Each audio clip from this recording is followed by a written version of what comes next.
je suis neuropédiatre, je suis médecin à l'hôpital Bicêtre et je m'occupe du centre de référence leucodystrophie à l'hôpital Bicêtre, partie pédiatrique.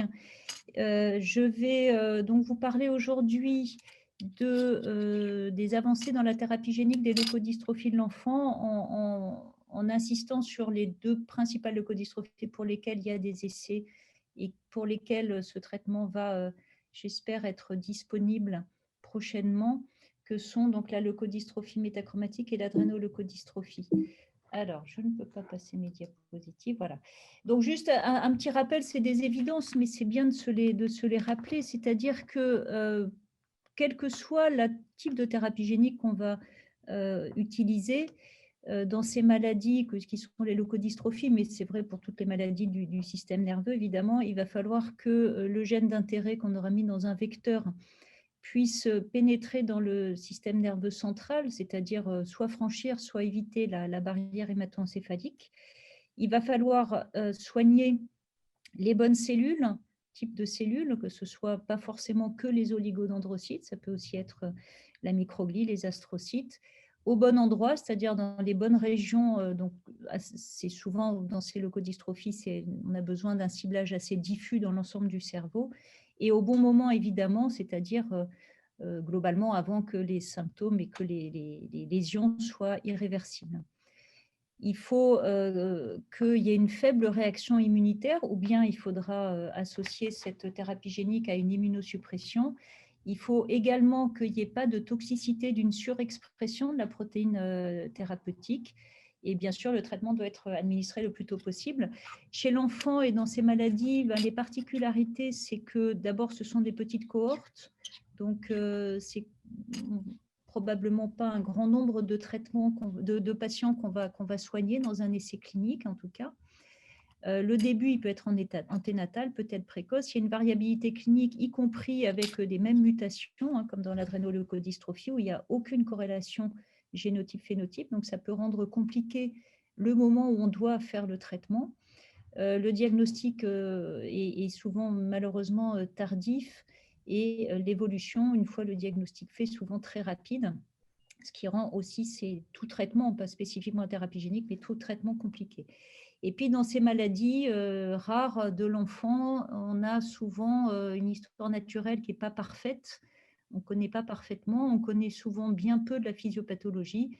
Il y a les aspects réglementaires qui concernent l'enfant qui sont aussi parfois un peu plus difficiles à franchir que pour l'adulte.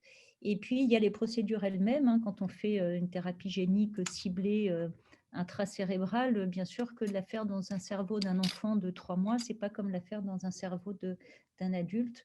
Donc, techniquement, il peut y avoir des difficultés. Alors, là aussi, c'est des évidences, mais les évidences, c'est en fait notre vie de tous les jours.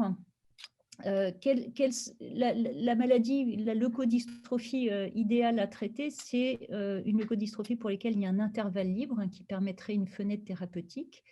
Il faut bien sûr que le gène soit connu. Si le gène n'est pas connu, on pourra faire des thérapies géniques en utilisant d'autres molécules, d'autres gènes codants pour d'autres molécules, mais de manière générale, il faut connaître le gène et il faut que l'évolution soit pas trop rapide. Est-ce que vous voyez la flèche ou pas ? Bon, pas de réponse. D'accord. Donc, très globalement, l'évolution de ces leucodystrophies, en tout cas de celles dont on va parler, est un peu la même. Alors, l'âge de début est différent, la rapidité d'évolution est différente, mais globalement, on a une phase où l'enfant n'a aucun problème, un développement normal. On est donc au stade présymptomatique. Et puis, il y a souvent une phase de stagnation, régression, ou a posteriori, on va voir des petites choses, mais on ne les voit pas dans la vie de tous les jours, encore une fois. Et on est donc dans la phase, ce qu'on appelle early symptomatique, précoce. Et puis, à un moment donné, il y a une dégradation excessivement rapide, en quelques semaines à quelques mois, qui est la phase donc symptomatique, et puis une évolution vers un état grabataire avec une tétraparésie spastique, des troubles cognitifs majeurs et des complications respiratoires, orthopédiques, etc. Et là, on est au stade tardif. souvent, le diagnostic, il est fait là où il y a la flèche verte, c'est-à-dire malheureusement quand on est dans cette phase de régression rapide. Parce que évidemment, l'idéal pour traiter, c'est de prévenir. Donc, ce serait de traiter les enfants avant la phase de stagnation. Ensuite, on peut arrêter, atténuer quand on est dans la phase de stagnation ou au tout début de la phase de régression rapide. Et après, réparer, c'est-à-dire quand on est au stade tardif, ça, aujourd'hui, on ne sait pas faire. Alors, on va parler de ces deux leucodystrophies qui sont l'adrénoleucodystrophie liée à l'X et la leucodystrophie métachromatique. On va parler de deux approches qui sont les deux grandes approches de thérapie génique, in vivo et ex vivo. La thérapie génique in vivo, c'est donc l'administration directe du gène thérapeutique dans l'organisme, que ce soit dans un tissu périphérique ou dans le cerveau. Dans le cerveau, on a plusieurs manières d'y arriver, soit en injectant directement en intracérébral, soit en injectant dans le liquide céphalorachidien par voie intratécale, intracérébro-ventriculaire, soit en injectant en intraveineux le vecteur thérapeutique, mais ça nécessite qu'il passe la barrière hémato-encéphalique. C'est une méthode qui est finalement relativement simple, peu invasive, qui est rapide. En quelques semaines, on a une expression complète du vecteur. On a avec les AAV plein de sérotypes différents qui permettent de cibler différents types de cellules, que ce soit dans le cerveau, que ce soit en périphérique. Les inconvénients, c'est les inconvénients des avantages, c'est-à-dire qu'on a un ciblage qui n'est pas spécifique d'un type cellulaire précis. Le vecteur, il peut aller, même si on va essayer de l'emmener dans certaines cellules, il peut aussi aller dans d'autres cellules, dans d'autres tissus. Il peut y avoir et il y a souvent une réaction immune, soit contre le vecteur lui-même, soit contre le transgène, en particulier quand on va l'administrer en intraveineux. Donc, il faudra à chaque fois discuter la nécessité ou pas de faire une immunosuppression. Les AAV sont des vecteurs qui ne s'intègrent pas ou très peu. Donc, en fait, dans des cellules qui vont se diviser, il peut y avoir une perte du vecteur lors des divisions cellulaires. Alors, ce n'est pas le cas pour un neurone, mais ça peut être le cas pour d'autres types de cellules.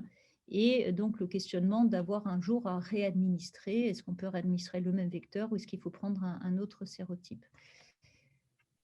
À l'opposé, la thérapie génique ex vivo, en fait, c'est une autogreffe de cellules souches hématopoïétiques qui ont été génétiquement modifiées ex vivo. Donc, on prélève les cellules du patient, on les transduit au laboratoire avec un vecteur de thérapie génique. Donc là, les vecteurs utilisés sont des vecteurs lentiviraux. Et puis, on va greffer les cellules corrigées aux patients. Donc ça, les avantages et les inconvénients, on a un ciblage spécifique par définition. On va mettre le vecteur dans la cellule souche hématopoïétique. C'est une autogreffe, donc il n'y a pas beaucoup de réactions immunes. Ce sont des vecteurs dont le matériel génétique s'intègre, donc ça veut dire qu'il y a une stabilité. On va aller l'intégrer dans les cellules souches hématopoïétiques. Et puis, on va en dire deux mots après, mais il y a clairement un effet qui n'est pas juste de mettre le gène thérapeutique dans la cellule, il y a aussi le fait de faire une greffe, et pour faire cette greffe, on fait un reset de l'immunité. Donc, il y a probablement, puisqu'on fait une myéloablation, évidemment, avant de réadministrer les cellules, donc il y a probablement un effet lié au mécanisme et à la greffe elle-même. Les inconvénients, c'est une procédure qui est quand même invasive, il faut faire une greffe, donc il y a une fois de plus une myéloablation, toutes les complications possibles. Il y a une possibilité d'intégration, donc il peut y avoir un risque de mutagénèse insertionnelle. Et puis, c'est un effet thérapeutique qui est long, c'est-à-dire qu'il faut 9 mois, 12 mois, 15 mois pour que vraiment on ait une efficacité de ce traitement. Donc, dans des maladies où l'évolution est excessivement rapide, parfois ça peut poser un problème. Alors, le rationnel de faire une greffe dans les leucodystrophies, parce que pour faire de la thérapie génique, on passe pour faire une thérapie génique ex vivo, c'est une greffe. Donc, pourquoi est-ce que finalement on fait des greffes dans les maladies neurodégénératives? Donc, le principe, c'est que les cellules du donneur ou bien les cellules du patient qui auront été corrigées, une partie d'entre elles de la lignée myélomonocytaire vont aller dans le cerveau et soit se positionner en macrophages résidents du cerveau, soit se transformer en cellules microgliales, qui sont les macrophages du cerveau. Et cette cellule microgliale, soit quand on est dans une maladie avec une protéine sécrétée, elle va pouvoir sécréter la protéine et elle sert en fait d'usine de fabrication de la protéine. Et puis, additionnellement, le fait de changer progressivement les cellules de la microglie modifie l'environnement et c'est une thérapie en fait cellulaire. Alors, comme je l'ai dit, il y a un délai d'action retardé et bien sûr, en fonction de la caractéristique de la protéine, soit une protéine sécrétée, soit une protéine membranaire, le mécanisme ne va pas être le même. La lenteur fait que, en fonction de l'histoire naturelle de la maladie, on ne va pas pouvoir la faire à tous les moments de la maladie, on le verra plus tard. Voilà, en tout cas, c'est cette approche de greffe qui a amené à envisager une thérapie génique ex vivo dans ces maladies, c'est-à-dire qu'elle est envisagée dans des maladies où on sait a priori que la greffe allogénique standard a un effet, même s'il n'est pas complet, et on revient sur ces trois maladies, l'adrénoleukodystrophie, la leukodystrophie et la maladie de Krabbe, j'en parlerai pas, j'en dirai 2 mots à la fin, qui sont des maladies pour lesquelles on peut proposer dans certaines conditions des greffes allogéniques. Alors, on va commencer par l'adrénoleukodystrophie, la thérapie génique de l'ALD. Donc, l'adrénoleukodystrophie, c'est une maladie, c'est la plus fréquente des leukodystrophies de l'enfant et de l'adulte. C'est une maladie liée à l'X qui touche 1 sur 15 000 garçons. Chez le garçon, donc là, on a plusieurs formes de la maladie. La forme la plus connue, entre guillemets, c'est l'ALD cérébrale de l'enfant qui touche 35% des patients qui ont une mutation du gène ALD. On en parlera plus tard. La deuxième composante de la maladie, c'est une forme qui se manifeste par une paraparésie spastique qui va toucher les hommes avec une pénétrance complète et aussi les femmes conductrices de manière plus retardée et moins sévère. C'est une pathologie qui n'est pas létale, mais qui peut conduire à une atteinte motrice très sévère. Et en plus, les hommes adultes qui présentent une adrénomyéloneuropathie, il y en a 35% qui vont aussi développer une atteinte cérébrale, une ALD cérébrale, comme les enfants. Il y a des formes qui restent limitées à une insuffisance surrénale, mais qui vont de toute façon évoluer à un moment donné vers une AMN certainement et éventuellement vers une ALD cérébrale. Et chez l'enfant en particulier, on a aussi des patients présymptomatiques. Tous les patients accumulent des acides gras très longue chaîne, qui est le marqueur de la maladie. Et au total, on a 60% des patients qui vont, des garçons en tout cas, qui vont développer une atteinte cérébrale. Les femmes ne développent pas d'atteinte cérébrale ni d'insuffisance surrénale. La LD cérébrale de l'enfant, donc ça peut survenir, comme je vous l'ai dit, à tous les âges, mais il y a un tableau assez caractéristique avec un pic vers 6-8 ans. Et l'histoire clinique, elle est toujours la même. C'est-à-dire qu'il y a des symptômes initiaux qui sont assez frustres et qui passent souvent inaperçus avec souvent c'est 6-8 ans, 6 ans, c'est l'entrée en CP, donc il y a des difficultés, des performances scolaires qui ont tendance à chuter, des problèmes de comportement, et souvent ces enfants sont diagnostiqués comme des troubles déficitaires de l'attention et traités comme tels. Et en fait, en l'espace de 1 an et demi, c'est assez lentement progressif à ce moment-là, va se développer la maladie cérébrale avec une leukodystrophie qu'on voit sur ces images très très rapidement évolutives, associée à une dégradation clinique très rapide, conduisant en quelques mois à un état grabataire avec une tétraparésie spastique et des conséquences sévères, un décès prématuré. Et une des caractéristiques de cette maladie, c'est qu'elle est excessivement inflammatoire. Vous voyez sur l'IRM de droite, c'est une IRM après injection de gadolinium où on voit ce liseré d'inflammation. C'est vraiment une maladie très, très, très inflammatoire. C'est cette inflammation, même si on ne connaît pas tout de la physiopathologie, mais qui entraîne la poussée très rapide de la maladie.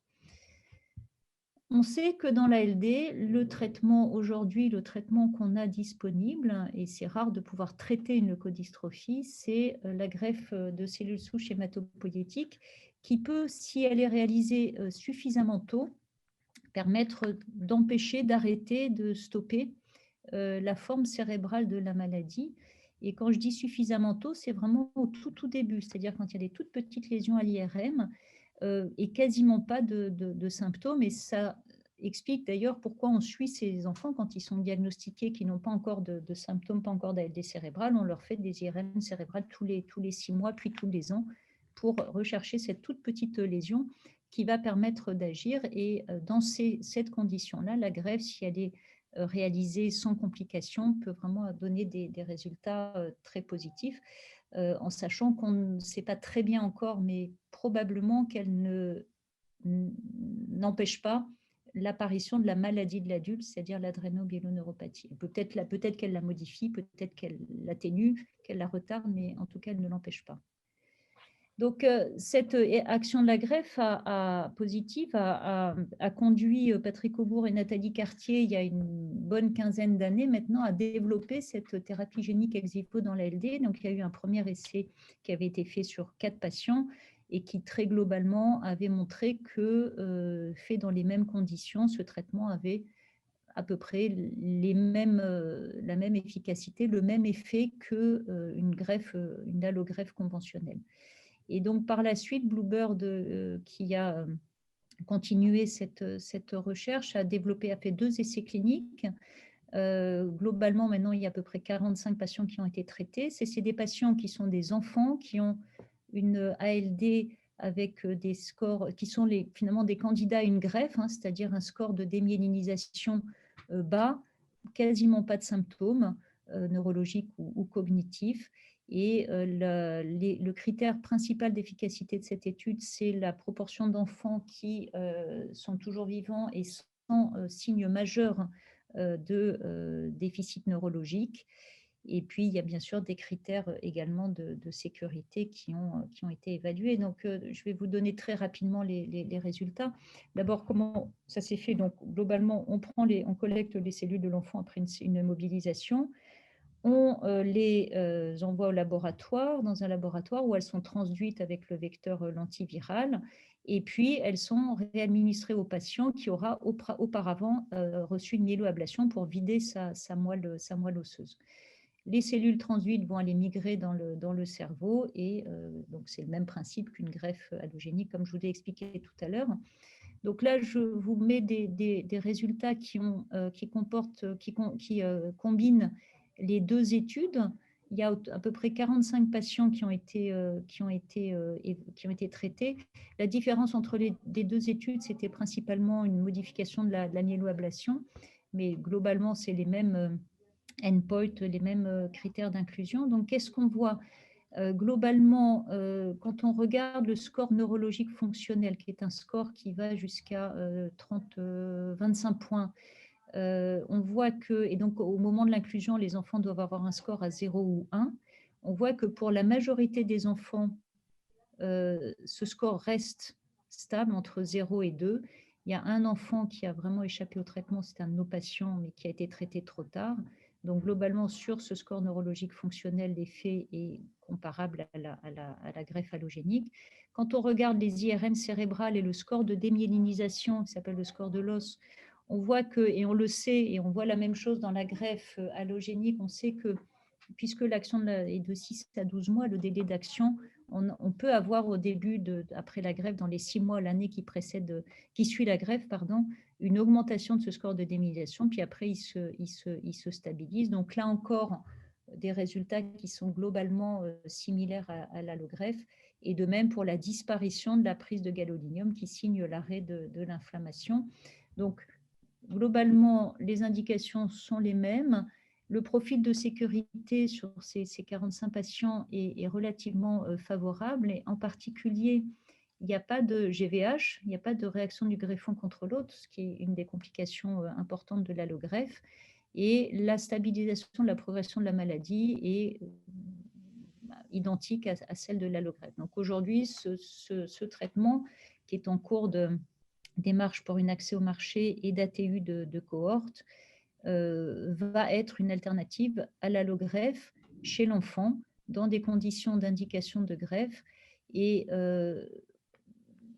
évidemment, ça évite la recherche de donneurs, donc il y a une rapidité.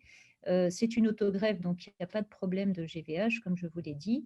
Et aujourd'hui, finalement, l'idée, c'est de proposer ce traitement quand on n'a pas de donneur intrafamilial identique. Quand il y a un frère ou une sœur non atteint ou non conducteur et qui est 10 dixièmes, on va quand même favoriser l'allogreffe. Par contre, quand on n'a pas de donneur intrafamilial 10 dixièmes, on va discuter ces 2 traitements. Enfin, c'est probablement ce qui va se passer.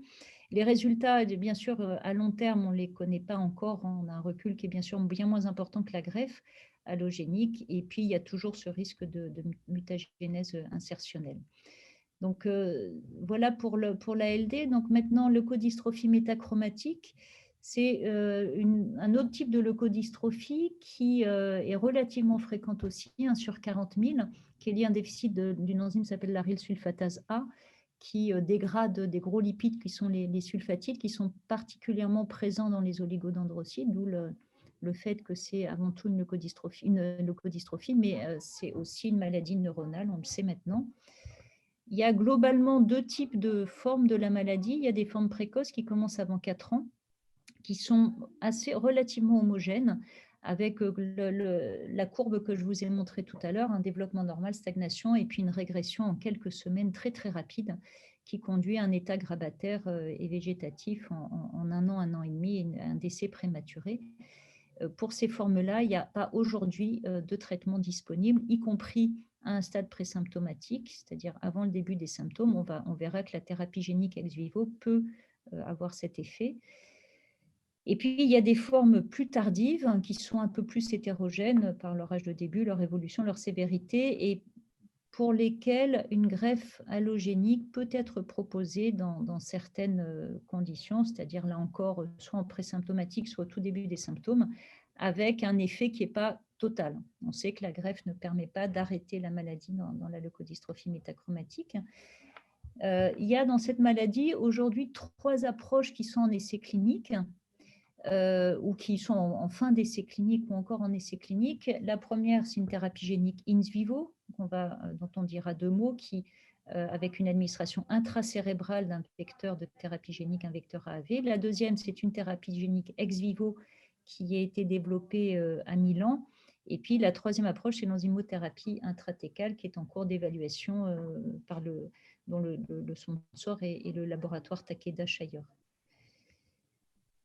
Je vais commencer par la thérapie génique ex vivo. Donc, le principe, c'est exactement le même que pour l'ALD. C'est un traitement qui était jusqu'à il y a peu de temps en cours d'évaluation dans un essai clinique pour des formes présymptomatiques et des formes précoces, soit présymptomatiques pour les formes infantiles tardives, soit présymptomatiques ou au tout début des symptômes pour des formes juvéniles précoces.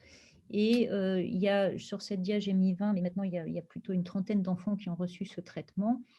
Très globalement, les résultats sont vraiment excessivement encourageants quand on est au stade présymptomatique, avec aucune complication, en tout cas un profil de sécurité très favorable. Et quand on regarde les résultats, on voit que ce traitement permet une restauration assez rapide finalement, dès 3 mois après le traitement, de l'activité de l'enzyme à des taux qui sont largement des taux des valeurs normales qui sont en grisé là, et qui est persistante. Et de la même manière, une correction aussi de l'activité de l'enzyme dans le liquide céphalorachidien.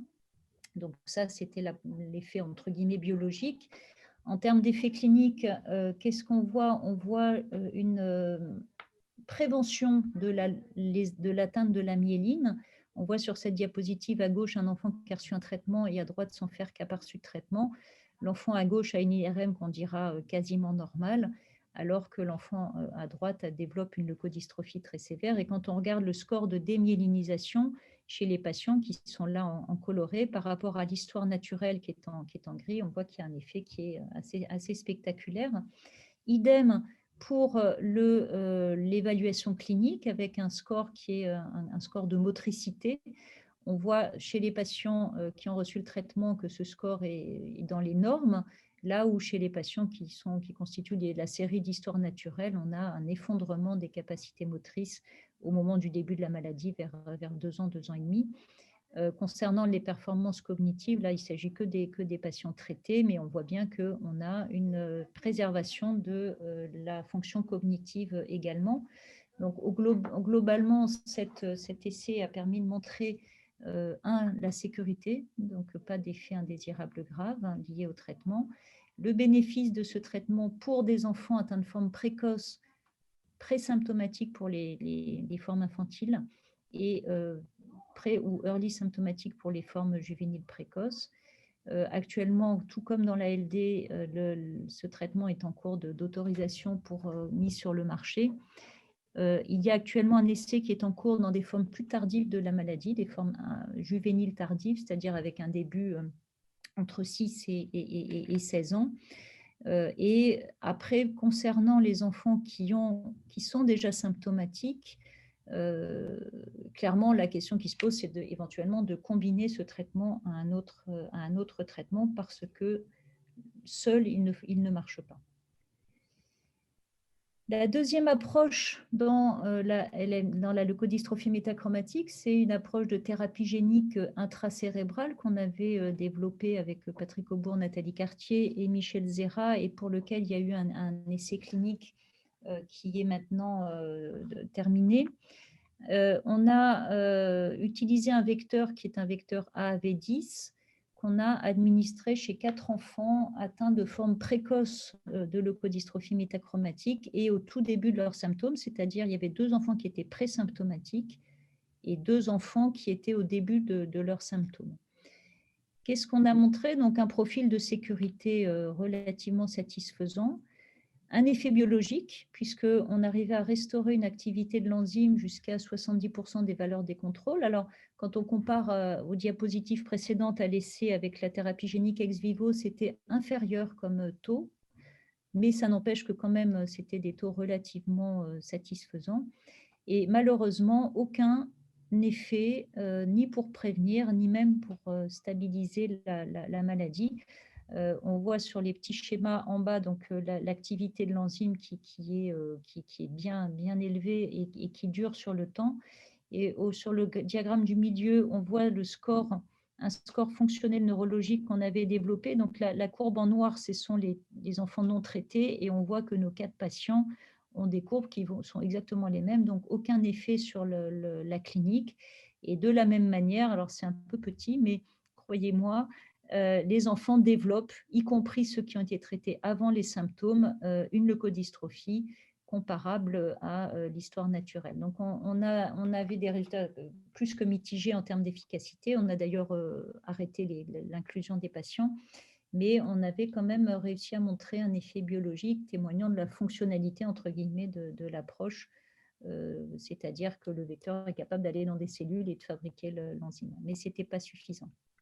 Alors, quand on voit cette thérapie génique in vivo, c'est-à-dire intracérébrale, elle a été également évaluée en essai clinique, ou elle est évaluée en essai clinique dans d'autres maladies neurodégénératives, en particulier de maladies lysosomales, comme la mucopolysaccharidose de type 3 ou la maladie de Batten. En tout cas, pour ce qui est de notre approche dans les leucodystrophies, là où elle a été utilisée, clairement, c'était un échec, mais ça ne veut pas dire que ça ne marche pas. Ça veut juste dire que dans les conditions à la fête, ça ne marche pas. Donc, clairement, il y a plusieurs possibilités pour continuer cette voie d'administration.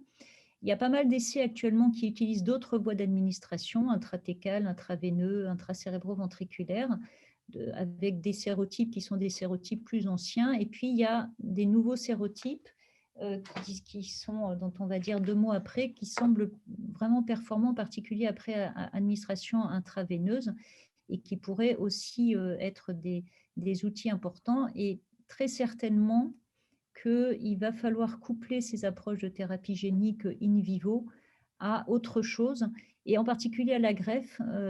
J'ai dit tout à l'heure que la greffe avait un effet immunomodulateur, sans doute, et on sait que dans ces maladies dont je viens de vous parler, la leucodystrophie métachromatique, l'ALD, et même dans la maladie de Crabbe, ce sont des maladies inflammatoires. Il y a une neuroinflammation.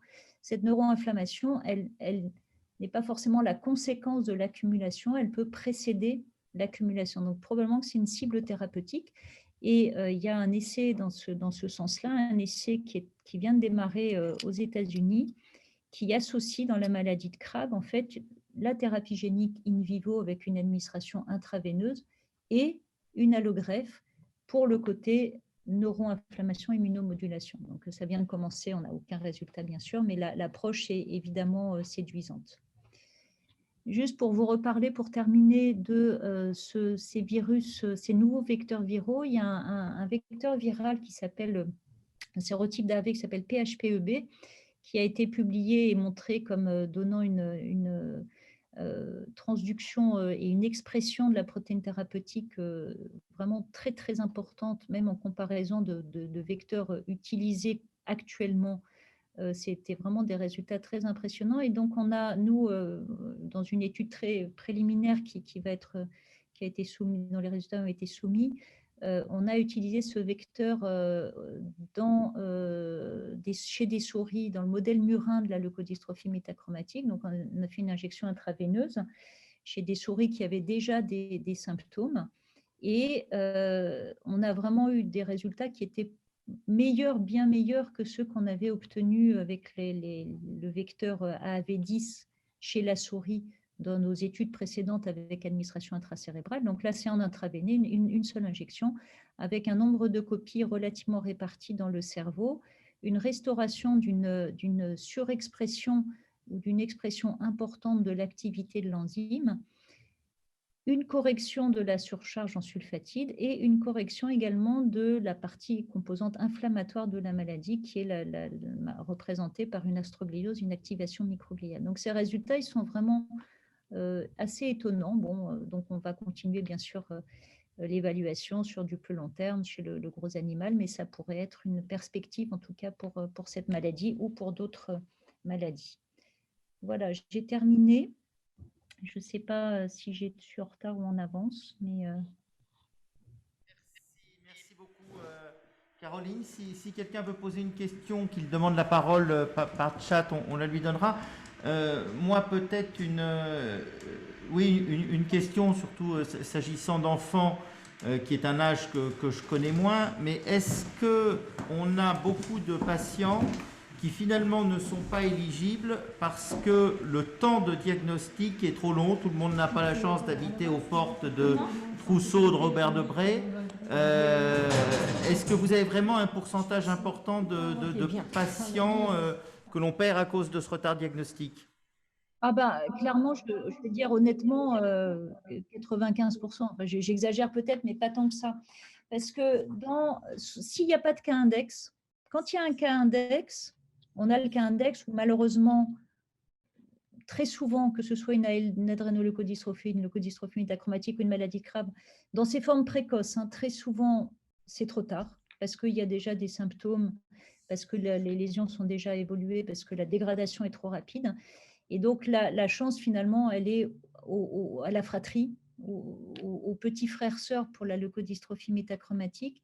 Et dans l'ALD, c'est vraiment un leitmotiv qui est que quand on a un cas index d'ALD, c'est des maladies liées à l'X, il n'y a aucune corrélation entre le génotype et le phénotype.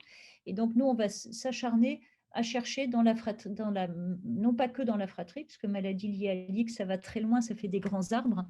Le garçon, en âge de développer une atteinte cérébrale et qui n'a pas été dépisté. Et ça permet de faire des dépistages très, très exhaustifs. On teste, on mesure les acides gras très longue chaîne. C'est chez les garçons, bien sûr, on confirme avec la mutation. Chez les filles et chez les femmes en particulier, il faut aussi chercher des femmes conductrices qui ont des enfants ou qui peuvent avoir des enfants. Et ça permet souvent de dépister des garçons présymptomatiques. Et à ce moment-là, on les suit par des IRM. Et quand on a une toute petite lésion, on fait une greffe. Et donc, dans le cas index, malheureusement, le plus souvent, il n'y a pas de thérapeutique. Par contre, toute l'étude familiale va permettre de dépister des présymptomatiques. Quand c'est une MLD, une forme infantile de leucodystrophie métachromatique, on dépiste un petit frère. Alors, en général, c'est assez rare parce que les enfants, ils ont 2 ans à peu près au début des symptômes au moment du diagnostic, 2 ans et demi, donc ils ont assez rarement un petit frère qui est déjà né, mais ça arrive. Et on a fait des diagnostics de bébés présymptomatiques. Et à ce moment-là, il faut les greffer assez rapidement, leur faire la thérapie génique ex vivo dès 6 mois de vie, quoi, assez rapidement. Merci beaucoup. Malheureusement, la vie de tous les jours, c'est exactement ça. C'est qu'en fait, on n'a pas de traitement à proposer. Il faut rester assez humble avec tout ça. Mais voilà, ça rejoint, et il y a une intervention sur le chat d'Odile qui allait dans le sens vers lequel je voulais aller, c'est que c'est le dépistage précoce et néonatal. On est dans la même question que la myotrophie spinale et on se dit combien de temps va-t-on encore être dans cette situation incroyable où on ne peut pas, alors que ça serait techniquement relativement faisable, dépister des enfants à qui on aurait quand même des propositions de traitement qui changent fondamentalement leur avenir. Le dépistage néonatal, il existe dans plein de pays pour l'ALD. Pour la MLD, ça commence. Nous, en France, on est complètement en retard et c'est pas gagné. Alors, se pose quand même le problème, si je peux dire juste 2 mots de ça, c'est qu'effectivement, dans l'ALD, c'est très compliqué, mais il n'y a pas d'autre possibilité, en fait. Dans l'ALD, en fait, on a 0 corrélation. C'est-à-dire qu'avec la même mutation, on peut avoir une ALD cérébrale à 6 ans ou une adrénomyéloneuropathie avec des premiers symptômes à 45 ans et jamais d'atteinte cérébrale. Donc, quand on va les dépister à la naissance, on n'aura aujourd'hui, en tout cas, pas le moyen de savoir quelle forme va faire l'enfant. Donc, on va le surveiller toute sa vie avec des IRM. Mais en même temps, c'est ce qu'on fait maintenant. Hein. Donc, c'est ce qu'on fait dans les fratries. C'est ce qu'on fait dans les fratries. Dans la leucodystrophie métachromatique, il y a une corrélation génotype-phénotype. Donc, quand dans une famille, on a un petit frère ou une petite sœur, on sait qu'il va faire une forme infantile tardive. Mais à la naissance, quand on va dépister un enfant, un bébé avec 2 mutations, très souvent, c'est des hétérozygotes composites. Et très souvent, il y a quand même plus de 200 ou 300 mutations décrites. Donc, c'est assez des mutations privées. Ça va aussi être compliqué de savoir quand est-ce qu'on va les traiter. Là, ceux-là, on sait qu'on va les traiter. Ils vont développer la maladie à un moment donné, mais est-ce que ça va être une forme infantile? Donc, ça va être compliqué, mais ça n'empêche qu'on ne va pas pouvoir s'en passer si on veut utiliser les outils qu'on a. Eh bien, merci beaucoup, Caroline. On va avancer. Je vais donner maintenant la parole à Claudia Ravelli, centre de référence neurogénétique, qui va nous parler de la thérapie génique de déficit, la décarboxylase des acides aminés aromatiques. Exactement, merci beaucoup. Merci beaucoup également de l'invitation. Je suis donc neuropédiatre à l'hôpital Trousseau. Je travaille avec l'équipe du Dr Dumar et du professeur Rodriguez et je vous parle donc de la thérapie génique dans ce domaine particulier, une maladie rare neurogénétique. Et voilà mes liens d'intérêt. Et concernant la présentation, on va d'abord faire une petite tableau clinique de ce que c'est ce déficit en AADC. Ensuite, je vous présenterai les essais cliniques de thérapie génique qui sont disponibles en littérature.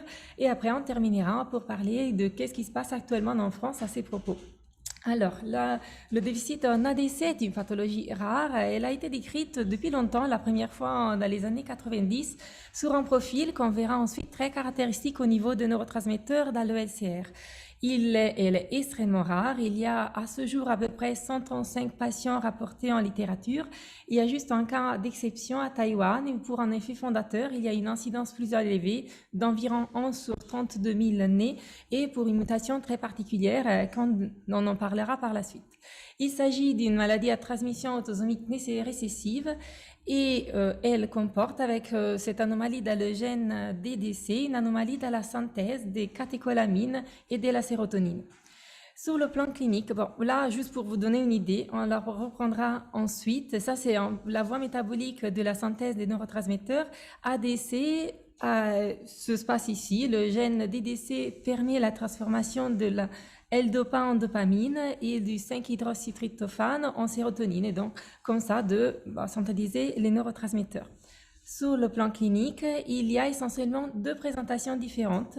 La forme sévère, elle est nettement la plus fréquente, à le 80% des cas, et il s'agit des enfants qui présentent dès la naissance où c'est repéré les premiers mois de vie une hypotonie très importante et un retard psychomoteur très marqué. On n'a généralement aucune acquisition, pas de tenue de tête et bien sûr pas de préhension volontaire retenue assise.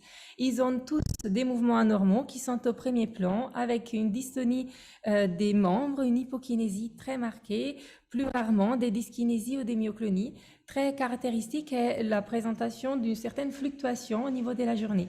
Parmi les mouvements anormaux, mais ça mérite une petite aparté, il y a également les crises oncologiques qui sont symptomatiques du déficit en dopamine et qui se présentent là, c'est chez un petit bébé, par une déviation conjuguée du regard, soutenue qui ne s'accompagne pas par différence avec une crise d'épilepsie par une rupture de contact et généralement, et surtout dans le déficit en ADC, des accès dystoniques très importants vont avec et ces crises peuvent durer plusieurs heures, même plusieurs jours et sont très gênants pour les enfants. L'autre pilier des symptômes cliniques sont les signes dysautonomiques. Les plus fréquents sont la congestion nasale, l'hypersudation, l'optosis, moins fréquente l'hypoglycémie, aussi également des problèmes de régulation thermique et d'hypotension.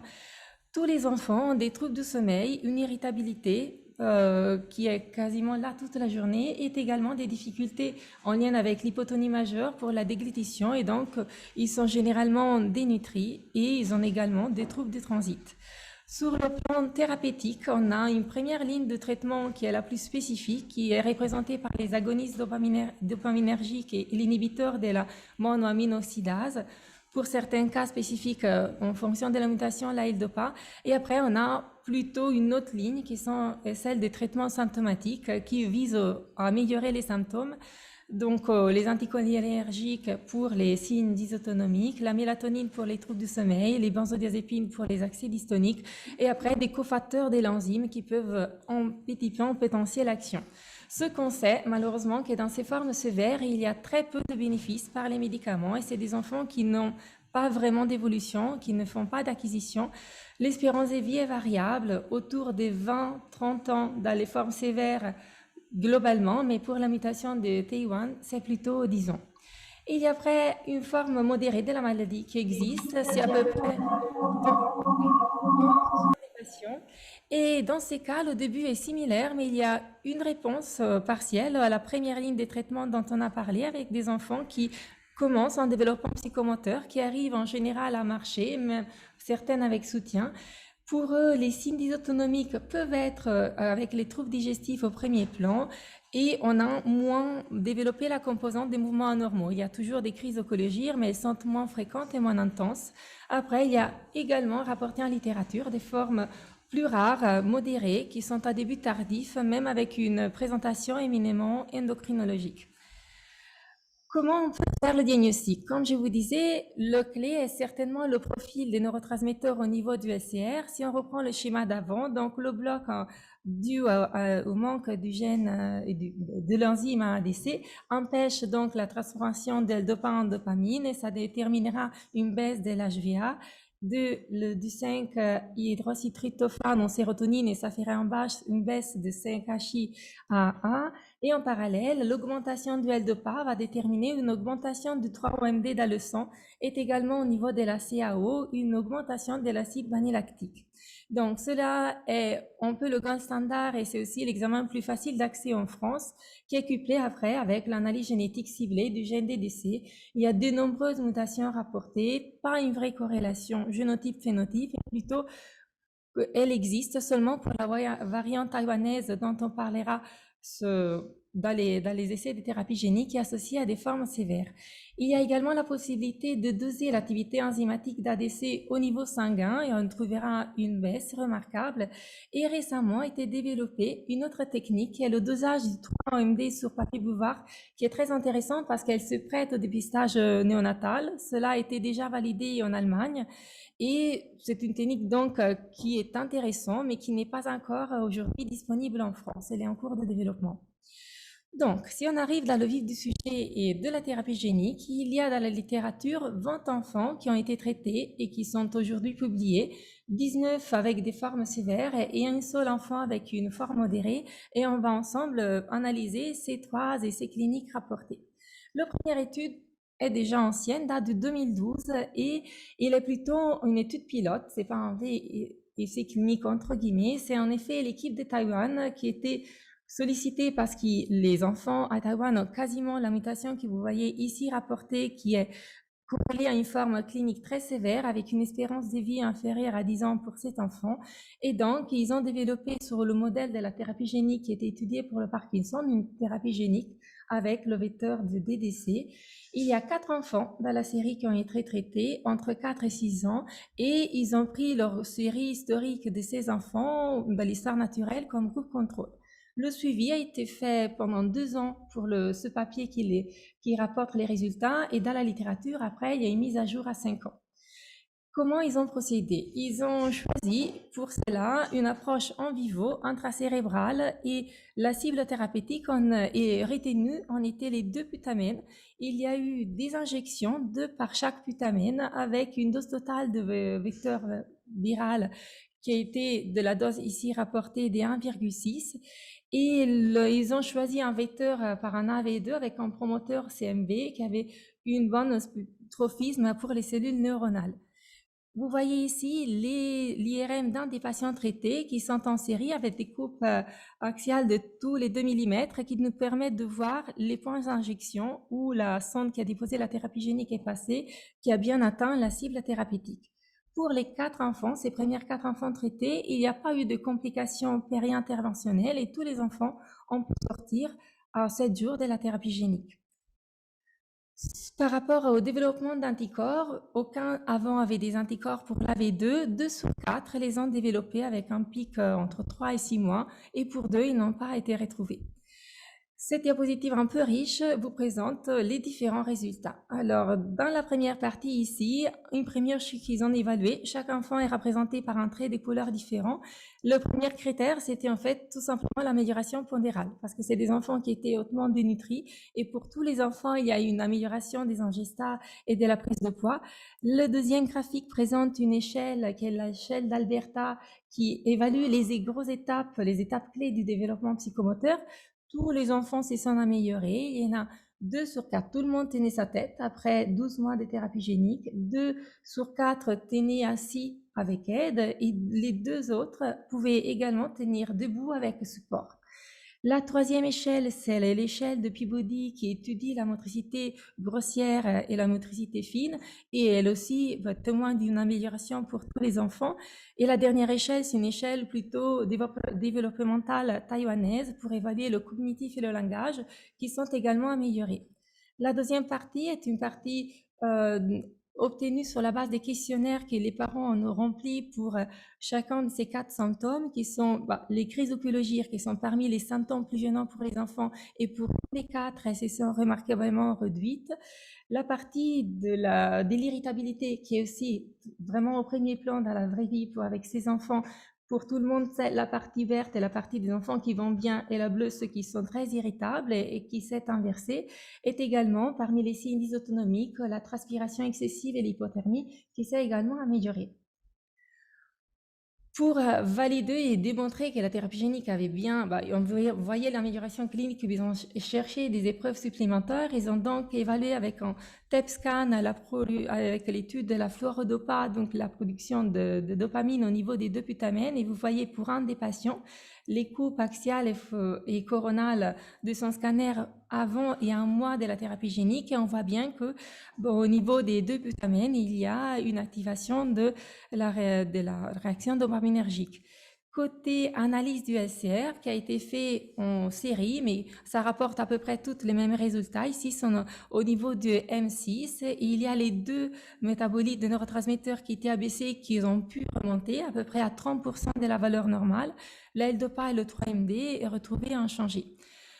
J'avais dit la procédure était sur le plan chirurgical, stéréotaxique, bien tolérée. Il y a eu comme effet adverse principalement des dyskinésies généralisées ou orobuccales qui ont concerné les 4 enfants, mais qui ont été transitoires entre les quelques semaines qui ont suivi la thérapie jusqu'à 6 mois, et qui en effet ont été gênantes, mais qui se sont toujours résolues. On les met sur le compte d'une hypersensibilité du récepteur de la dopa une fois que la dopamine est à nouveau disponible. Et pour un patient, il y a eu aussi des apnées centrales rapportées qui n'ont pas donné de conséquences. Il n'y a pas eu de décès dans l'étude, mais qui ont été durant 10 mois surveillés par les collègues de Taïwan. Je pense que le plus parlant pour vous montrer de quoi on parle, c'est cette vidéo. Ça, c'est le premier patient traité qui, avant la thérapie, a un tableau akinétique. Il n'y a aucune motricité volontaire, une ptosis et des réactions au contexte. Et là, vous la voyez à peu près 1 an après la thérapie génique. Elle a la capacité de tenir sa tête, de se mettre assise, de se retourner. Elle a plus l'optosis aussi marquée et elle reste très hypotonique. Et elle a une bonne prévention volontaire. Et on a également l'exemple du patient 4, cette petite fille qui a un tableau très similaire avant la thérapie génique avec cette tachynésie importante. On voit même elle n'est pas autonome sur le plan de l'alimentation, qu'il y a une sonde nasogastrique en place et que juste 3 mois après la thérapie génique acquiert une tenue de tête. Et là, c'est la séance de kiné pour l'entraînement de l'apprentissage de la position assise, et elle n'a plus de tube de nutrition parce qu'elle peut s'alimenter autonomement. Donc, ces premières études qui pour l'équipe de Taïwan étaient un peu une étude pilote a amené à structurer une vraie étude clinique des phases 1-2 en ouvert, où ils ont repris la même technique qu'ils avaient trouvée efficace et sécure au niveau de leur première étude sur un échantillon un peu plus large de 10 enfants. Dans ces cas également, c'était tous des enfants avec la forme clinique sévère en lien avec la mutation qui a un effet fondateur à Taïwan. Et ces 10 enfants étaient aussi très jeunes, parce qu'il y en a un qui a pu être inclus même avant 2 ans. Et c'est là, la limite de l'âge est en lien avec la technique de stéréotaxie, mais en fonction du périmètre crânien, on peut adapter au maximum le matériel. Et le suivi a été porté pour 2 ans. Je vous ai dit, l'approche était exactement la même. Ils ont juste un petit peu augmenté la quantité des vecteurs virales. Et pour ces mêmes 10 patients, ils ont constaté qu'il n'y a eu aucune complication péri-interventionnelle, et comme pour les autres, tous les enfants ont pu rentrer à une semaine de la procédure. Pour vous présenter les résultats, c'est un peu plus synthétique. Là, chaque courbe représente un moyen âge des résultats c'est sur une échelle temporelle des 2 ans, la moyenne des résultats de tous les 10 enfants. La première échelle est l'échelle c'est le Peabody, donc la motricité fine et la motricité globale, qui s'est améliorée globalement pour tous les 10 patients. Ça, c'est à nouveau l'échelle d'Alberta qui étudie les grosses étapes de développement. Et pour vous résumer, sur les 10 enfants, il y en avait tous les enfants à acquérir la tenue de tête et une station assise avec aide. Il y en avait un seul qui se détachait un peu du reste du groupe, qui arrivait aussi à tenir la position debout avec appui. La troisième partie, ils ont choisi l'échelle de Bailey pour une évaluation un peu plus fine sur la partie cognitive et du langage. Et on voit sur ces 2 derniers graphiques qu'il y a une amélioration également avec le temps pour tous les enfants. Tout le monde s'alimentait mieux, prenait du poids, et tout le monde pouvait manger par la bouche. Une autre chose sur laquelle il se questionne, ici vous voyez les résultats détaillés pour chaque enfant. D'une part, la courbe bleue pour la prise de poids et la courbe rouge pour les acquisitions avec l'échelle Alberta des étapes clés du développement. Et ce qui constate que l'amélioration, c'est du trait rouge, est bien plus conséquente pour les enfants traités plus jeunes, alors que les 2 traités à 8 ans, les plus vieux, et un des ceux traités à 6 ans, avaient beaucoup moins d'amélioration. Pour eux aussi, le PET scan confirme bien que l'activité dopaminergique s'active au niveau des 2 putamen, et ils vont, comme l'étude précédente, vérifier les résultats au niveau du liquide céphalorachidien et vérifier donc que l'amélioration est présente au niveau de la synthèse des neurotransmetteurs. Et également, eux, ils ont étudié l'expression, la réaction anticorpale qui est bien présente dans ces cas pour tous les enfants, donc tout le monde développe des anticorps anti-AV2. Et eux, ils se sont aussi questionnés sur l'éventuelle élimination virale. Ils ont recherché le vecteur au niveau sanguin, au niveau urinaire. Et bon, il n'y en a pas. Ça n'a pas vraiment sorti de la barrière hématocéphalique. Pour les effets adverses, il n'y en a pas eu des majeurs, il n'y a pas eu d'accident grave durant l'étude. La partie des dyskinésies, oui, elle est constante pour 9 enfants sur 10 aussi dans cette série, et pour toujours une période transitoire. Et eux, ils ont trouvé une bonne efficacité de risperidone utilisée à faible dose pour limiter ces dyskinésies. Là, c'est la liste, mais avec le détail des effets adverses rapportés, c'était surtout des cas d'hyperpyrexie, mais comme je vous disais, rien de majeur, et surtout, cet aspect des apnées reportées pour un patient d'avant n'a plus été répertorié. Pour conclure donc sur l'expérience taïwanaise, ils ont pu démontrer que cette approche stéréostatique pour une thérapie génique intracérébrale intraputaminale est une procédure sûre. Elle est également efficace parce que pour tous les enfants, il y a eu un réel bénéfice, mais certes, cela a été encore plus pour les enfants traités précocement. Ils se posent, eux, beaucoup de questions. Ils se questionnent sur le fait qu'ils ont peut-être déposer le vecteur de thérapie génique sur une portion limitée du putamen. Ils n'ont pas prévu de faire une escalade de doses et ils se questionnent aussi sur la capacité de ce vecteur de s'exprimer en dehors du putamen. Pour en partie chercher de répondre à cette question, toujours la même équipe a publié une étude en 2019 où il parle d'une étude faite en IRM conventionnel et en DTI pour 8 des 10 enfants traités avec une baseline, donc cette étude morphologique et de tractographie avant la thérapie génique et à 12 mois. Et le groupe contrôle qui a été retenu, c'était des enfants appareillés par âge qui, pour d'autres raisons, faisaient une IRM cérébrale. Ce qu'ils nous disent, c'est que la fraction d'anisotropie moyenne des enfants avec déficit en ADC était statistiquement inférieure par rapport au contrôle et que cet aspect se normalise à 12 mois de la thérapie génique. Après, il se questionne dans ce développement justement de la partie de myélinisation, le lien étroit qu'il y a forcément avec les progrès neuromoteurs que les enfants ont pu expérimenter. Et bon, on n'arrive pas vraiment à la fin des questionnements. C'est plutôt des questions ouvertes qui nous ont laissés. Pour conclure, en 2019, il y a la troisième et dernière étude de thérapie génique. Cette fois-ci, on sort de Taïwan et c'est l'équipe japonaise de Kojima qui reprend la même technique qui a été proposée par l'équipe de Taïwan, mais qui étudie dans le Japon leur vecteur de thérapie génique qui est comme là, vous voyez, également encore un petit peu plus dosé que celui de la deuxième étude. Et il y a deux choses importantes sur cette population. C'est une population plus petite, il y a moins d'enfants, c'est 6 enfants inclus, mais il y a des âges qui sont bien plus hétérogènes et des enfants jusqu'à 19 ans qui ont été inclus. Il y a une jeune fille de 12 ans et un garçon de 19 ans. Et cela correspond en fait à un background différent sur le plan génétique. On a une hétérogénéité qu'on n'avait pas dans les deux études taïwanaises. Il y avait toujours cette même mutation qui était étudiée. Et l'autre grande nouveauté, c'est que pour la première fois, un enfant avec un phénotype modéré est inclus dans une étude de thérapie génique.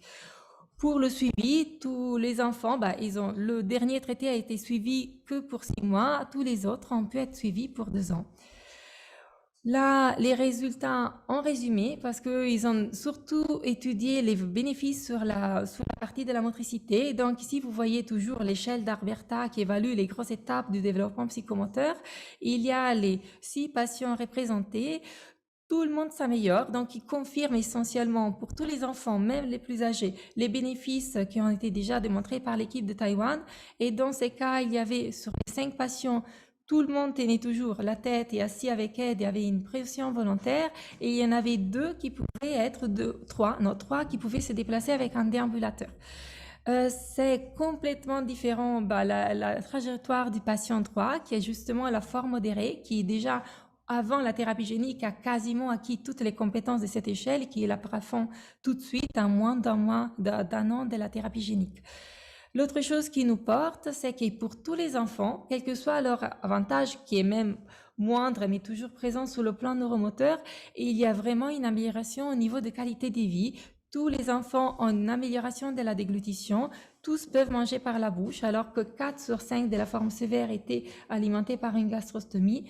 Les signes des mouvements anormaux en termes d'accès dystonique et des crises oculogires s'améliorent considérablement, et c'est la même chose pour les signes dysautonomiques, les troubles de l'humeur et du sommeil. La chose qui n'est pas vraiment modifiée, c'est l'hypotonie, mais qui ne gêne pas les acquisitions posturomotrices.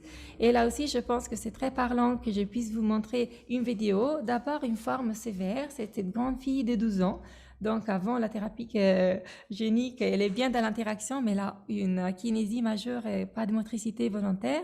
Là, on est juste un mois après, on a les fameuses dyskinésies qui sont l'effet adverse, mais elle est en train d'apprendre le retournement, elle tient sa tête, elle a déjà une préhension volontaire qui est en place, et 6 mois après la thérapie génique, on voit qu'elle arrive à se déplacer, elle a une bonne tenue axiale, elle peut se déplacer avec un déambulateur, et le mieux va encore arriver, parce que presque 1 an et demi après, elle peut tout seule manger un gâteau.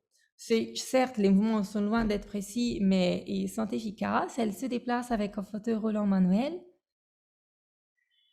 Et après, elle est encore dans dans la découverte de l'autonomie dans les déplacements.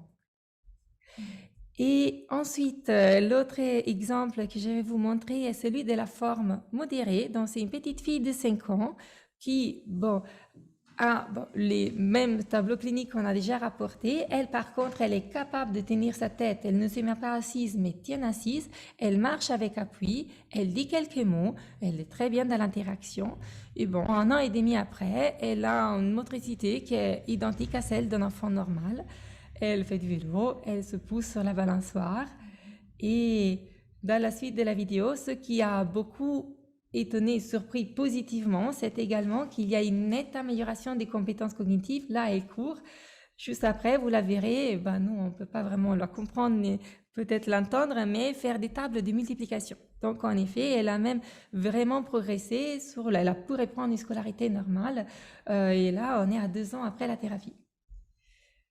Donc, si on conclut, pour le travail du japonais également, on confirme cette sécurité et cette efficacité. Bien sûr, on présume qu'il y ait une corrélation entre le génotype et le marge d'amélioration, c'est-à-dire que la mutation de Taïwan est certainement celle qui s'associe au phénotype plus sévère et qu'un traitement très précoce est indispensable.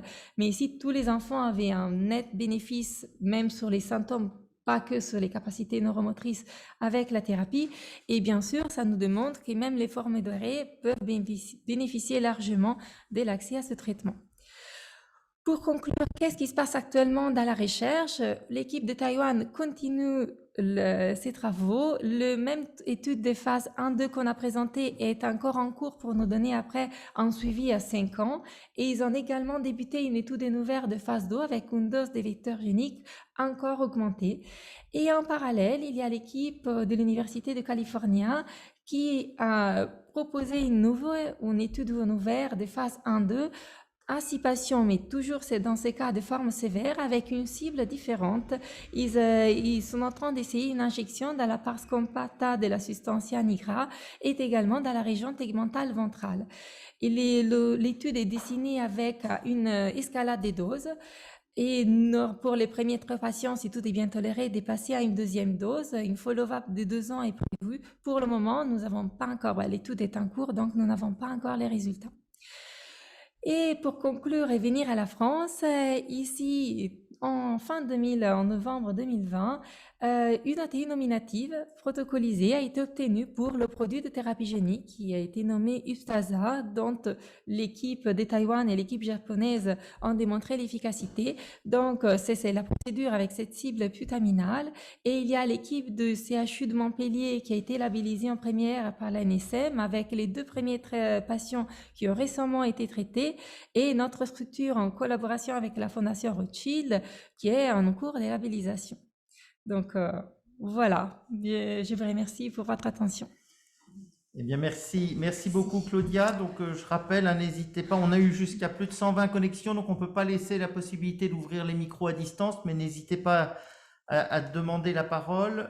Peut-être une question, est-ce que les premiers enfants taïwanais, ceux à partir de 2012, est-ce qu'on a un suivi, un follow-up? Est-ce qu'on sait un peu ce qu'ils sont devenus? Alors, justement, dans leur étude de phase 1-2, ils repartent dans la discussion de ces premiers 4 patients. Ils rapportent une essentielle stabilité. Il n'y a pas eu d'autres acquisitions neuromotrices, mais des bénéfices sur les mouvements anormaux et sur les signes autonomiques qui restent confirmés à 5 ans. D'accord. Et l'extension, là, les centres, on a bien compris, un centre à Montpellier, un à Paris, il y a pas, ça va rester quelque chose quand même très focalisé sur les centres nationaux de référence maladies rares. Oui, parce que ça reste une pathologie extrêmement rare et donc l'idée était de chercher de centraliser, d'avoir un axe nord-sud et avec le guidance qui est bien sûr la filière des centres de référence, après la technique stéréotaxique pour l'injection intraputaminale. Très bien. Bon, merci beaucoup. Et puis, on va passer la parole à Katia Youssef pour la thérapie génique dans la maladie de Huntington. Et je pense que t'avoir invité aujourd'hui pour parler de ça, c'est là qu'on reconnaît les vieux copains. Ouais, merci beaucoup.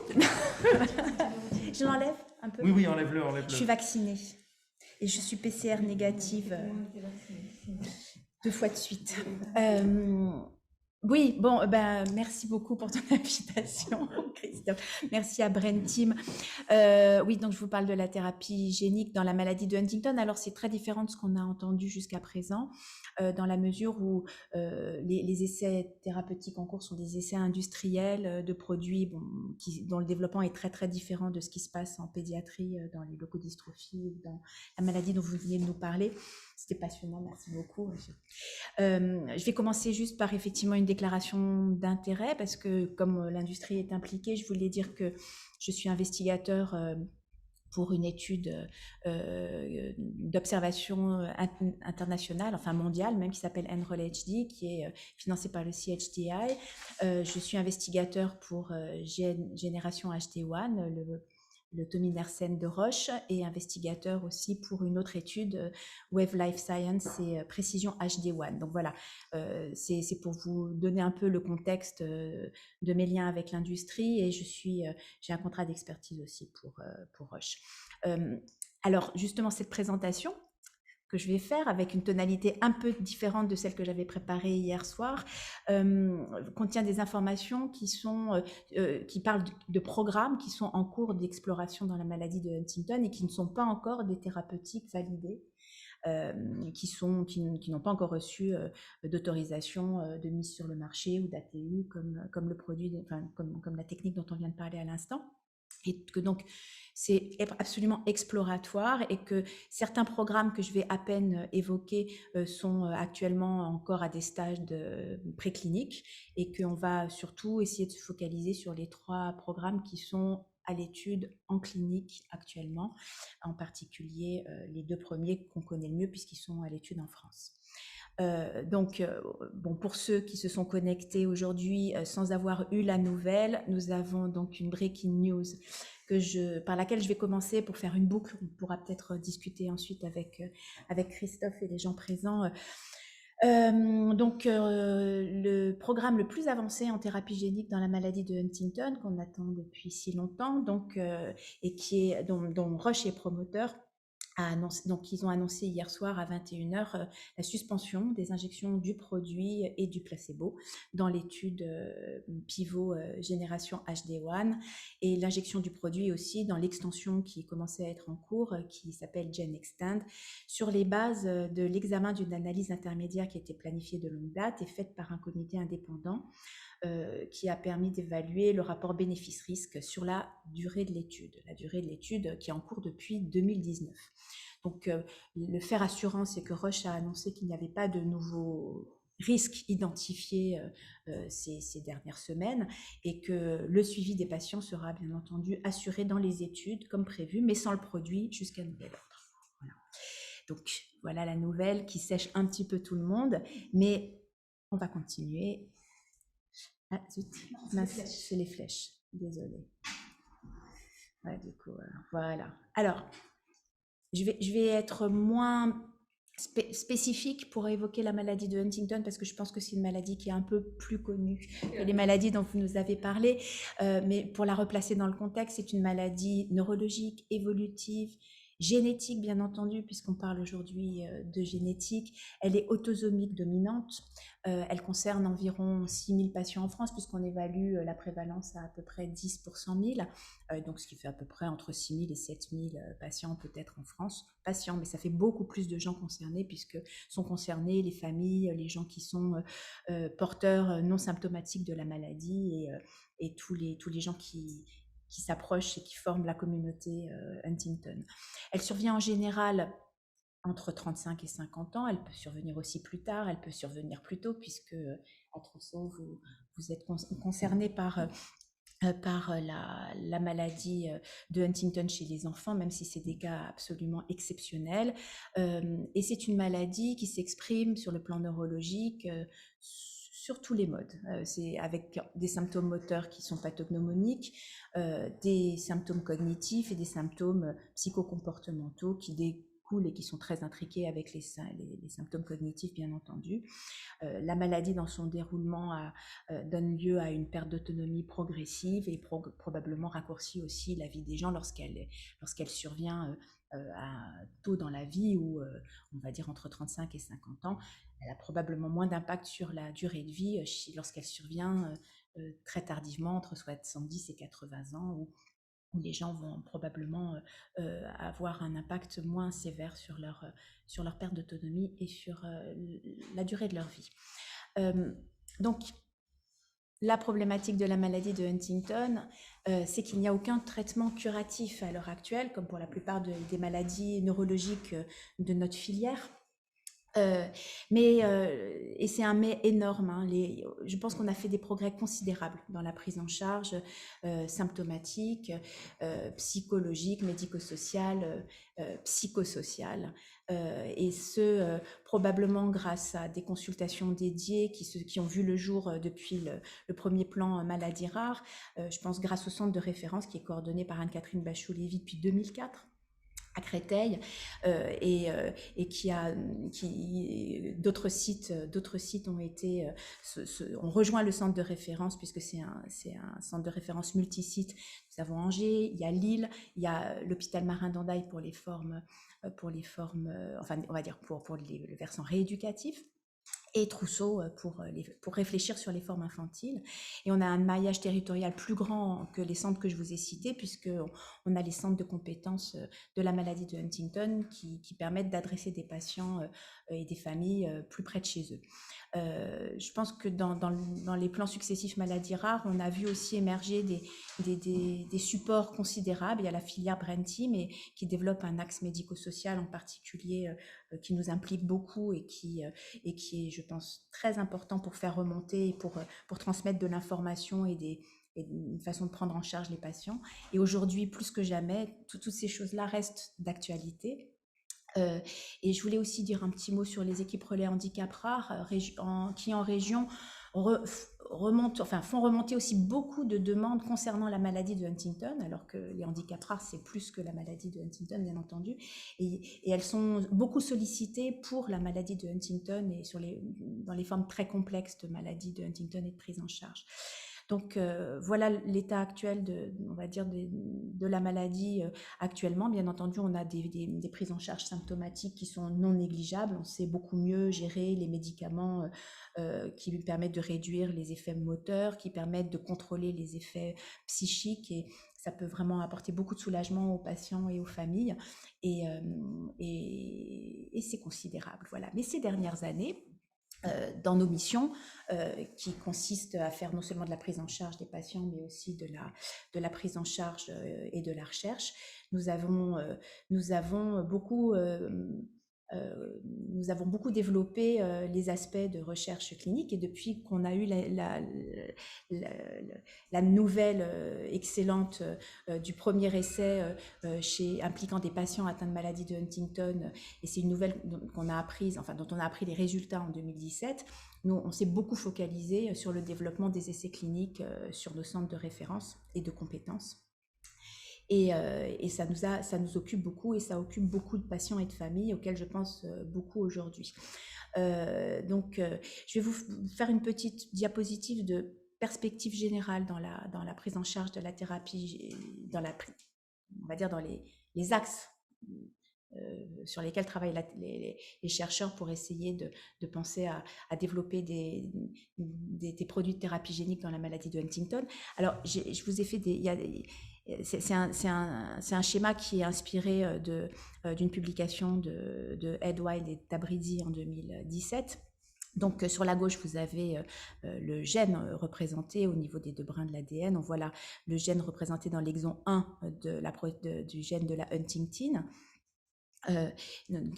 qui est transcrit en un ARN, un pré-ARN, puis en un ARN messager qui migre dans le cytoplasme et qui se traduit donc par une protéine dans laquelle il y a une mutation qui crée donc l'anomalie de la protéine Huntington, puisque depuis 1993, on sait que la maladie de Huntington, qui a été décrite au 19e siècle, est en rapport avec ce fameux gène dans le premier exon du chromosome 4, qui code pour une protéine, la huntingtin, j'en reparlerai un petit peu tout à l'heure.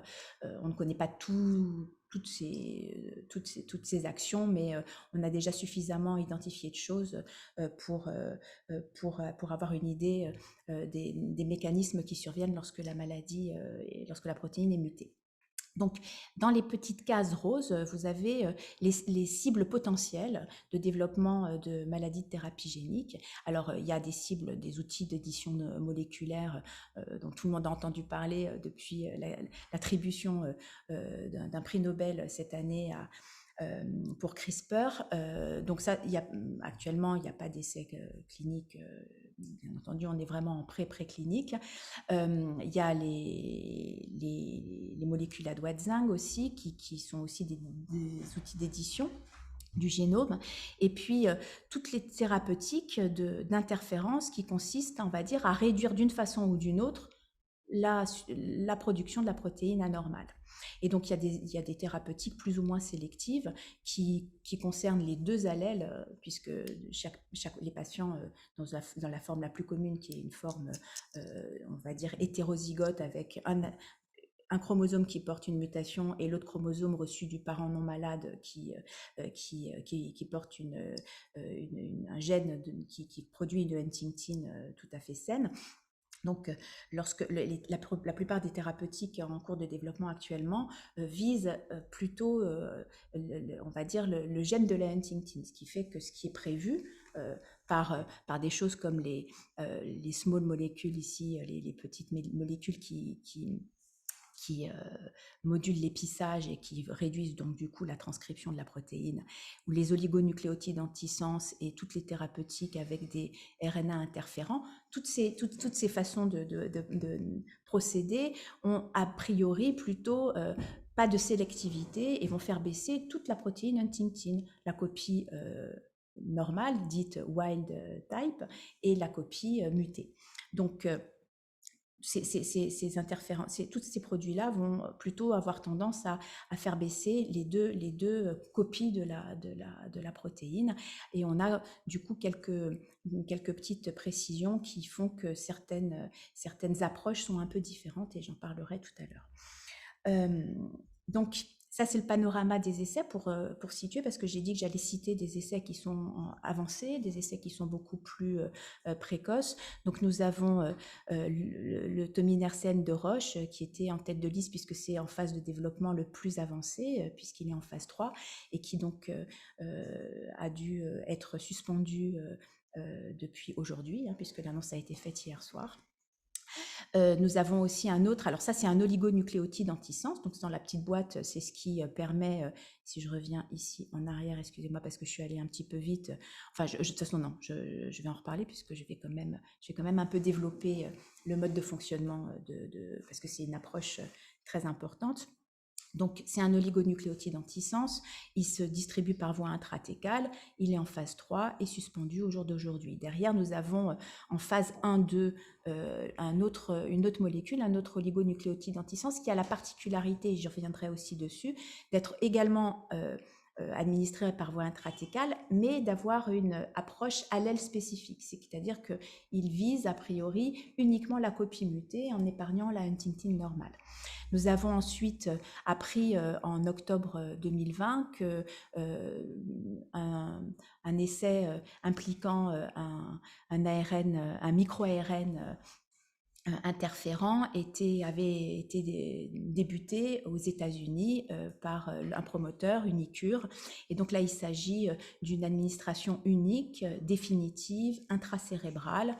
Et l'essai est aussi en phase 1-2. Et je pense en décembre, ils ont annoncé que...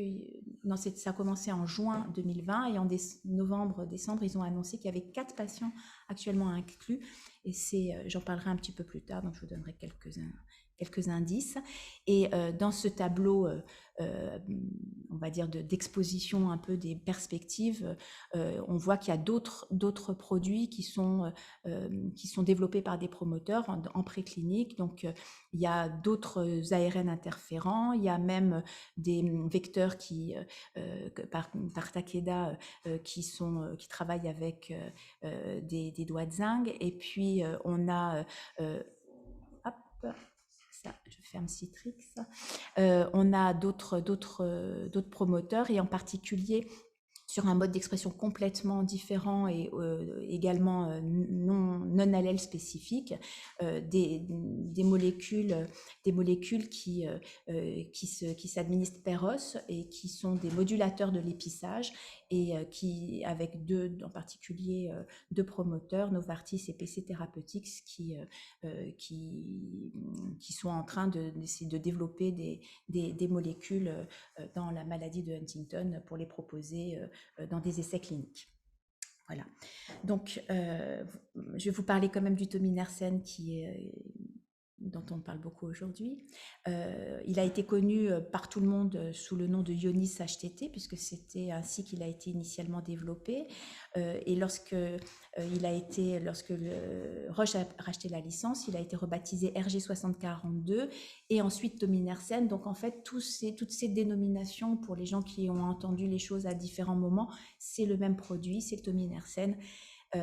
Et c'est le nom générique de la molécule expérimentale qui était la plus développée dans la maladie de Huntington. Je vous remontre comment ça marchait. Donc c'est une petite séquence, c'est un oligonucléotide antisens qui cible le RNA messager et qui entraîne une diminution partielle et réversible de la protéine Huntingtin, mais sous ces deux formes, la forme mutée et la forme wild type. Et je vais aller un petit peu vite. Alors, donc, il s'administre par voie intrathécale, et pour développer le produit et réfléchir aux doses qui étaient utilisables, ils se sont basés sur des données précliniques in vivo qui ont été utilisées pour savoir combien il fallait, on va dire quelle était la cible de baisse de la Huntingtin mutée dans le LCR pour espérer avoir une cible intéressante dans le codé et dans le cortex. Et donc en se basant sur les essais précliniques chez les modèles murins et chez les primates, on s'est rendu compte que pour cibler chez les humains, chez les patients, une réduction satisfaisante dans les tissus cérébraux, il fallait miser sur une réduction de la Huntingtin mutée entre 30 et 50%. Voilà, c'était la cible retenue.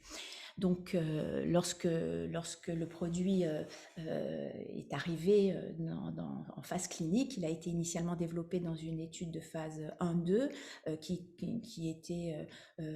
concernait 46 patients. Et lorsque ces patients ont migré tous, d'ailleurs, dans une étude d'extension, puisqu'ils allaient très bien à l'issue de l'étude, qui était une analyse en open label, et parallèlement il y a eu une étude sur l'histoire naturelle de la maladie dans les centres qui avaient participé à la première étude pilote, et le développement de la phase 3 est arrivé avec Génération HD1 qui a commencé en 2019 et qui a inclus entre 2019 et 2020 791 patients, ce qui est on n'est plus du tout dans le même nombre qu'en pédiatrie, bien entendu, et ça inclut des patients dans le monde entier qui se sont proposés pour participer à cette étude que je vais vous détailler un petit peu.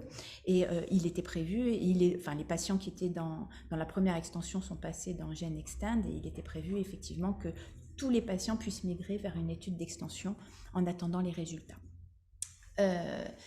Donc, pourquoi on s'est tous enthousiasmés et on était très très intéressés par ce produit, c'est que l'étude qui a eu lieu entre 2015 et 2017 et dont on a eu les résultats en 2017, qui était l'étude pilote sur le tominersen, a montré effectivement, en faisant des injections mensuelles à plusieurs doses chez des patients, alors avec une randomisation 3:1, il y avait des patients qui étaient dans le groupe placebo et des patients qui recevaient le tominersen avec des doses différentes allant de 10 à 120 mg toutes les 4 semaines.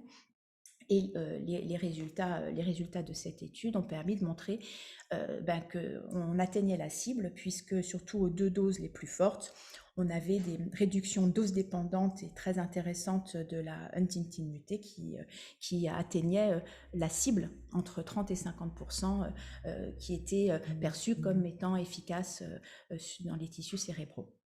Donc, c'était des très très beaux résultats qui ont donné lieu au développement d'une étude mondiale à laquelle nous participons en France de façon, on va dire, conséquente, puisqu'on s'est beaucoup mobilisé sur cette étude, sur tous les centres de référence et de compétences.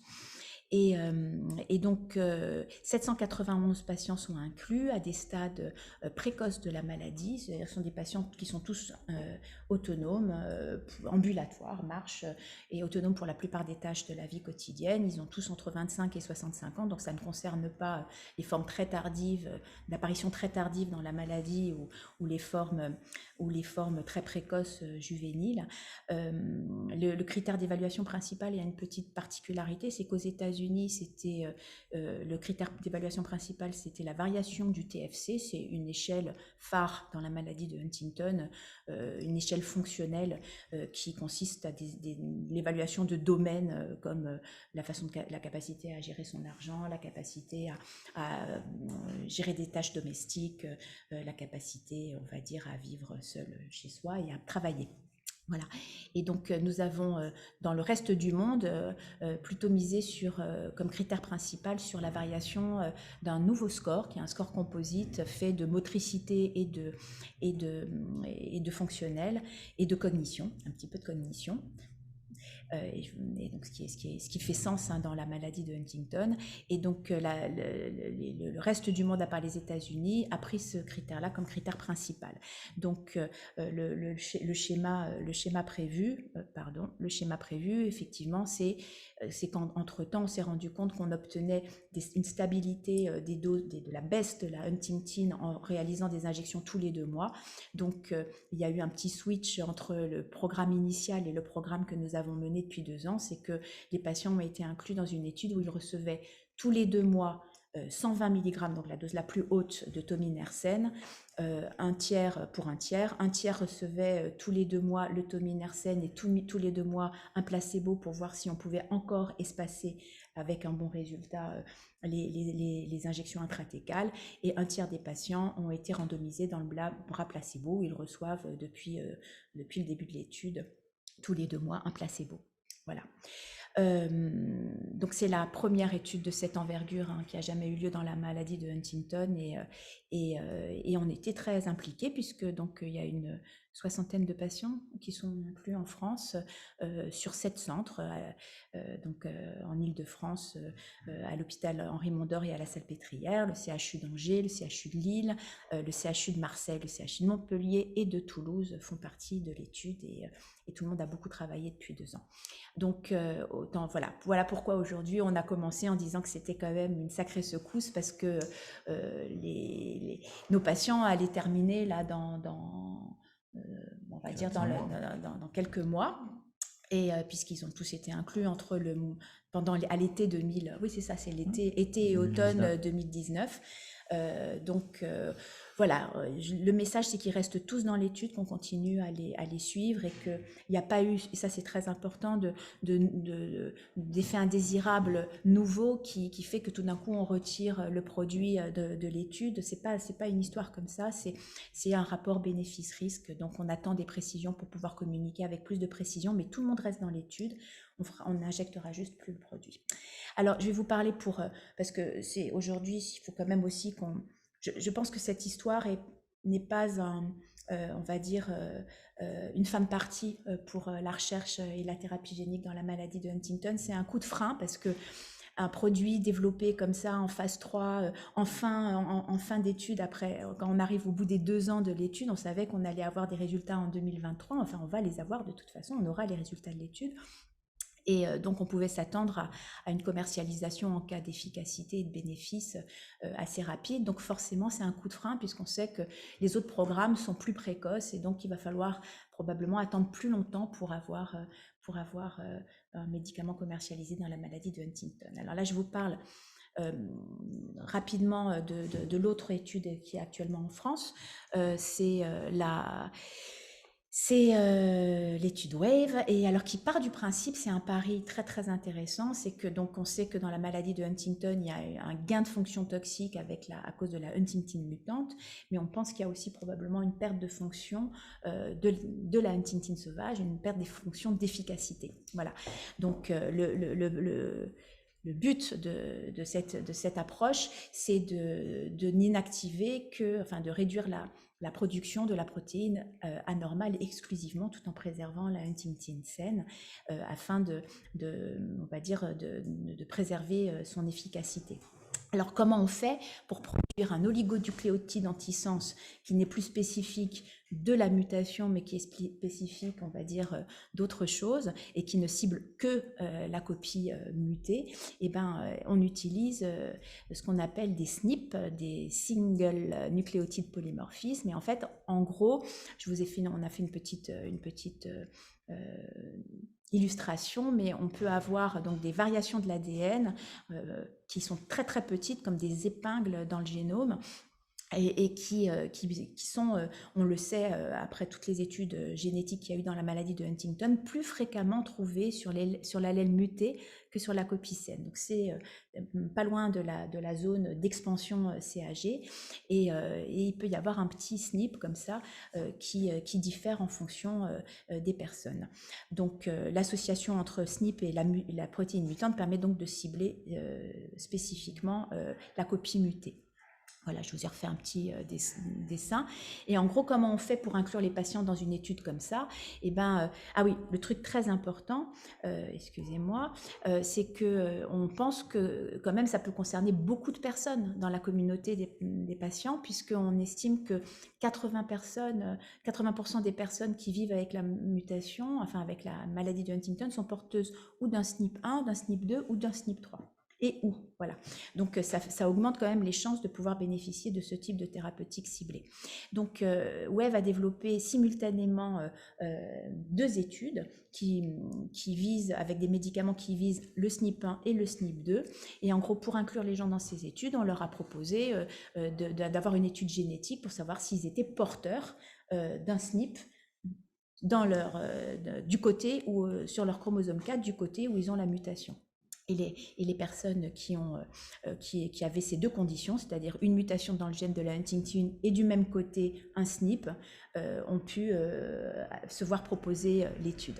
Donc les critères d'inclusion clés, c'est toujours un petit peu la même chose. On s'est adressé à des patients assez précoces, des patients adultes entre 25 et 65 ans, et avec un SNP. Voilà. Donc le développement de ces 2 études phase 1-2 est encore en cours, et il y a eu aussi des petits rebondissements, puisque en fait on s'est rendu compte que dans la première partie de l'étude, donc il y avait alors ça concerne beaucoup moins de patients. Initialement, c'était 48 patients inclus avec des doses différentes, un petit peu comme ce qui s'était passé avec le produit tominersen. Donc, on a testé des 2 mg, 4 mg, 8 et 16 du SNP, de la molécule ciblant le SNP1 et de la molécule ciblant le SNP2. Et en fait, il y a eu une analyse intermédiaire, et on s'est rendu compte qu'il y avait une efficacité, et que globalement, les patients jusqu'à 16 mg avaient une réduction significative de la protéine mutée dans le LCR, mais seulement de 12,4%. Et je vous rappelle que ça rejoint un petit peu ce que j'avais dit tout à l'heure. On ciblait un petit peu plus fort comme réduction de la protéine mutée pour essayer d'avoir un effet aussi dans les structures cérébrales. Et du coup, on a ouvert d'autres cohortes, 2 autres cohortes dans chaque dans chaque médicament à 32 mg pour essayer d'augmenter l'effet avec une dose dépendante. Donc les résultats de précision HD1 et 2 et qui vont aussi bénéficier d'une étude d'extension seront attendus normalement dans le premier semestre 2021. Ça va peut-être être un petit peu retardé parce qu'il a fallu remplir les cohortes 32 mg, mais voilà. Donc c'est une autre approche qui est aussi en cours et qui est peut-être qui est une approche qui apporte la préservation de la huntingtin mutée saine, ce qui n'est pas du tout négligeable. L'autre thérapeutique en cours aux États-Unis, Unicure, je passe très vite parce que j'ai aucune donnée dessus à part celles qui sont publiques sur les sites internet. Rien n'est publié bien entendu, mais en gros le principe, je vais vous montrer cette diapositive-là. Le principe, c'est aussi une injection intracérébrale par plusieurs sites d'un vecteur viral, donc AAV, comme ceux dont on a parlé précédemment. Cette fois-ci, c'est un vecteur viral AAV5 qui comporte un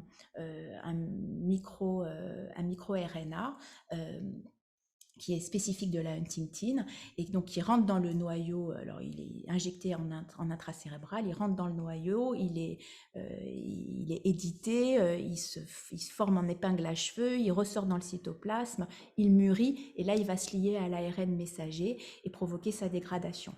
Le truc, c'est qu'en fait, on produit une petite usine à fabriquer un médicament à l'intérieur du cerveau, ce qui fait que le traitement est unique et marchera en un seul coup.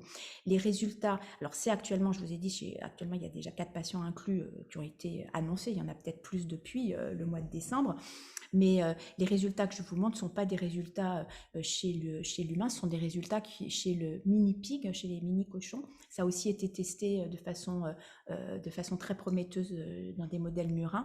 Ça, c'est les résultats chez le mini-cochon. Et donc, ça montre donc de façon prolongée et dans le temps un effet de plus en plus important avec une baisse de la huntingtin mutée dans le LCR des animaux traités. Et qui est aussi temps dépendante. Voilà, donc ce qui se passe, et on le sait sur ces expérimentations-là, c'est qu'on injecte le produit à un endroit et ça se diffuse dans le reste du cerveau, ce qui est considérablement intéressant. Et plus besoin d'injection à répétition. Donc voilà, à suivre, on est aussi beaucoup dans l'attente de ça. Et je vais finir juste en disant qu'il y a d'autres types d'approches, en particulier des molécules qui agissent sur l'épissage du gène et donc qui réduisent la production de la protéine. C'est non sélectif aussi, ça réduit toute la huntingtin. Et ça, il y a des molécules, en particulier une molécule par Novartis, le branaplam, qui est connu et qui a été testé dans la SMA et qui, à l'occasion de ces essais précliniques, avait montré de façon inattendue une réduction de la production de huntingtin, et c'est pour ça qu'ils ont obtenu actuellement la possibilité de le développer dans la maladie de Huntington. Donc voilà, on attend des choses aujourd'hui, même si on s'est réveillé avec une mauvaise nouvelle. Voilà, je voulais remercier Anne-Catherine Bachou-Lévy, toute l'équipe du centre de référence et tous les sites du centre de référence. Remercier aussi Madame Catherine Kerting de Roche et Madame Caroline Dientry de WEV qui m'ont fourni quelques petits éléments que je vous ai montrés. Et juste finir, parce que ça je l'ai rajouté pour me faire du bien, il y a d'autres maladies génétiques où il y a des traitements qui ont été commercialisés. La SMA, entre 2017 et 2021, il y a 3 médicaments commercialisés avec des mécanismes d'action différents. Et je voulais finir sur ça parce qu'il n'y a pas de raison que ça ne marche pas aussi pour Huntington. On va juste devoir attendre un petit peu plus. Et puis, l'étude n'est pas finie. GenHD1 continue et on va certainement continuer à apprendre beaucoup de choses à partir de ça. Donc voilà. Oui, merci beaucoup Katia. Voilà, il fallait le faire quand même aujourd'hui de faire cette présentation parce qu'on a tous voilà, la communauté des patients, des familles, des soignants, nos équipes. Je pense aussi les gens du laboratoire qui nous accompagnaient, pris un petit coup hier soir derrière la tête. Mais je crois qu'effectivement l'espoir est là, on y croit tous. On peut souvent reprendre l'exemple de ce qui s'est passé dans les greffes cardiaques au début. Ça n'a pas été un long fleuve tranquille et aujourd'hui, on voit un petit peu où on est arrivé. Donc, on garde cet espoir. Je ne sais pas si quelqu'un souhaite prendre la parole par rapport à cette présentation. Il y avait une question qui avait été posée avant par rapport au mode de financement. C'était notamment par rapport aux études plutôt en pédiatrie. Claudia, est-ce que tu sais comment sont financées les études Alors, ce que je sais, que pour l'étude de Taïwan, le promoteur était l'hôpital universitaire de Taïwan. Donc, c'est ça qu'on a comme information. Ce qu'on sait, que c'est le produit de thérapie génique qui est là, soumis à l'ATU en France et commercialisé par PTC. Donc, derrière, il y a la boîte PTC qui a produit le vecteur parce que pour toutes les études, le vecteur a été récupéré des États-Unis. Mais j'ai aucune étude précise après avec quelle modalité. Donc, ça, je ne sais pas plus répondre. Et également, les Japonais ont été financés par le système public japonais. Je pense que ça aborde là une vraie question. On ne va pas développer ce sujet parce que ça pourrait faire une session peut-être future d'une réunion de Brain Team sur les financements. On manque des modèles. Il est certain qu'aujourd'hui, les financements institutionnels, en tout cas dans des pays, en France, je pense même en Europe, peuvent permettre des essais à toute petite échelle de quelques patients, des preuves de concept, traiter 3-4 patients, mais une étude comme celle qui a été présentée là sur Génération HD, on est totalement à des échelles qui ne sont pas abordables du tout pour la recherche clinique institutionnelle. Cela ne peut être porté que par les grands laboratoires de niveau mondial, les quelques grandes majors. On est dans des échelles de financement qui sont tout autres. Voilà, écoutez, merci beaucoup.